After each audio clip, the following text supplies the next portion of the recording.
Please आज एक promise करो कि टेंशन कोई भी हो, सोल्यूशन है, कहीं ना कहीं उसका सोल्यूशन है। और वो सोल्यूशन आत्महत्या बिल्कुल नहीं है, कभी नहीं है, किसी हालत में नहीं है। देखो, मैं कितना भी ज्ञान दे दूं, सोचना आपको खुद ही है कि आपकी जान आपकी सबसे कीमती चीज है। चाहे कोई भी बड़े से बड़ा स्ट्रेस हो लाइफ में, एक बार इमेजिन करो अपने माँ बाप की हालत अगर उन्हें पता चले कि तुमने अपनी जान ले ली है, खुदकुशी कर ली है। शायद आप सोच भी नहीं सकते कि उनको कैसा फील होता होगा। एकदम डायरेक्ट बोलूं, दिल से बोलूं, मेरा पहला नेशनल अवार्ड जो मुझे आज हमारे आदरणीय राष्ट्रपति जी के हाथों से मिलेगा, मैं बता नहीं सकता कि कितनी खुशी हो रही है। आपको पता है, जिस दिन इस नेशनल अवार्ड की अनाउंसमेंट हुई थी ना, उस दिन मैं अपनी माँ से बात करते हुए अपने बचपन का एक दिन याद कर रहा था, जिस दिन एग्ज़ाम का रिजल्ट आया था और मेरे मार्क्स बिल्कुल अच्छे नहीं थे। आप लोगों से झूठ नहीं कहूँगा, मैं उस कक्षा में फेल हो गया था।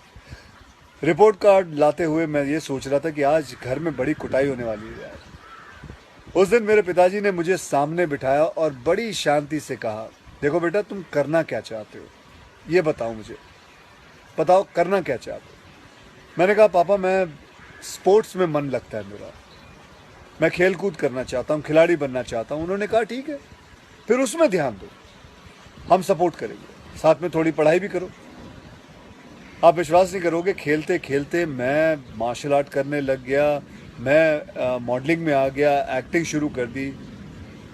उन्होंने हर चीज़ में मुझे सपोर्ट किया। अगर उस दिन मेरे पेरेंट्स ने ये ना समझाया होता कि मेरी स्ट्रेंथ किस चीज़ में है, तो आज मैं सोच भी नहीं सकता कि ये नेशनल अवार्ड कभी मेरे हाथ पे होता। ये अपने लाइफ की कहानी मैं आपको एक वजह से सुना रहा हूँ। कुछ दिन पहले अखबार में मैंने पढ़ा था कि एक आईआईटी के स्टूडेंट्स ने फांसी लगा के आत्महत्या कर ली, स्ट्रेस में था पढ़ाई के लिए। उससे कुछ दिन पहले मुंबई में एक मैनेजमेंट स्टूडेंट ने एक 5 स्टार होटल के रूम से छलांग लगाकर अपनी जान दे दी, एग्जाम में फेल हो गया था।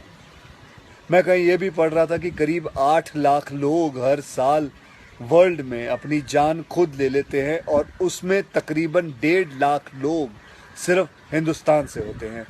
और यंग लोगों में आत्महत्या के सबसे बड़े कारण जो होती है वो होती है पढ़ाई या फिर रिलेशनशिप का स्ट्रेस।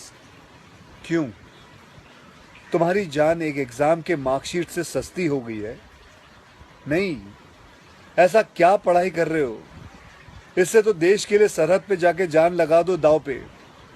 चाहे कोई भी बड़े से बड़ा स्ट्रेस हो लाइफ में, एक बार इमेजिन करो अपने माँ बाप की हालत अगर उन्हें पता चले कि तुमने अपनी जान ले ली है, खुदकुशी कर ली है। शायद आप सोच भी नहीं सकते कि उनको कैसा फील होता होगा। मान लिया कि आपका स्ट्रेस बहुत बड़ा है, पर इतने हल्के में मत लो अपनी लाइफ को यार। आपको पैदा करने वालों को जिंदगी का सबसे बड़ा दुख दे के मत जाओ। और पेरेंट्स से भी यही कहूंगा, यही पूछना चाहूंगा कि कहाँ गए वो ज़माना, कहाँ गया वो ज़माना जब आप लोग अपने बच्चों के साथ डिनर टेबल पे बैठ के बातें किया करते थे, पूछा करते थे कि कैसा चल रहा है, आपके दोस्त कैसे हैं, पढ़ाई कैसी चल रही है। आज आपका बच्चा आपको अपना स्ट्रेस कैसे बताएगा जब आप भी अपने फ़ोन में आंखें गाड़ के बैठे हो और आपका बच्चा भी फेसबुक पे फ्रेंड्स ढूंढ रहा है। ऐसा क्यों होता है कि जब बच्चे को हाथ पांव पे चोट लगती है तो आप फट से डॉक्टर को बुला लेते हो, लेकिन अगर उसे दिमाग में स्ट्रेस हो तो हम बस एक लेक्चर झाड़ देते हैं, कहते थे बेटा नो, थिंक पॉजिटिव बेटा, थिंक पॉजिटिव। मेंटल हेल्थ के लिए भी डॉक्टर या काउंसलर से हेल्प लेना उतना ही ज़रूरी है जितना और किसी तकलीफ के लिए। इसमें कोई शर्म की बात नहीं है। देखो, मैं कितना भी ज्ञान दे दूं, सोचना आपको खुद ही है कि आपकी जान आपकी सबसे कीमती चीज़ है। कोई स्ट्रेस आए ना तो उसको बोल देना बहुत अच्छा है। अपने अंदर घुलना, उसको अंदर रखना, दबा के रखना बिल्कुल नहीं। किसी दोस्त को बोल दो या अपने माँ बाप से शेयर करो। मेरे एक फ्रेंड ने उस दिन व्हाट्सएप पे एक बहुत काम की बात फॉरवर्ड की थी। एक हॉस्पिटल की ओपन हार्ट सर्जरी यूनिट के बाहर एक शेर लिखा हुआ था, मैं आपसे शेयर करना चाहता हूँ। वहाँ लिखा हुआ था कि अगर दिल खोल लेते अपने यारों के साथ तो आज खोलना ना पड़ता औजारों के साथ।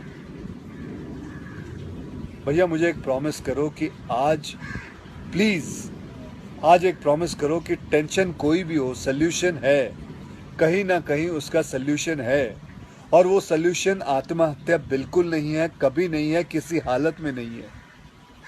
अपना ध्यान रखो, मिलते हैं फिर। Till then, next time, good bye, जय हिंद।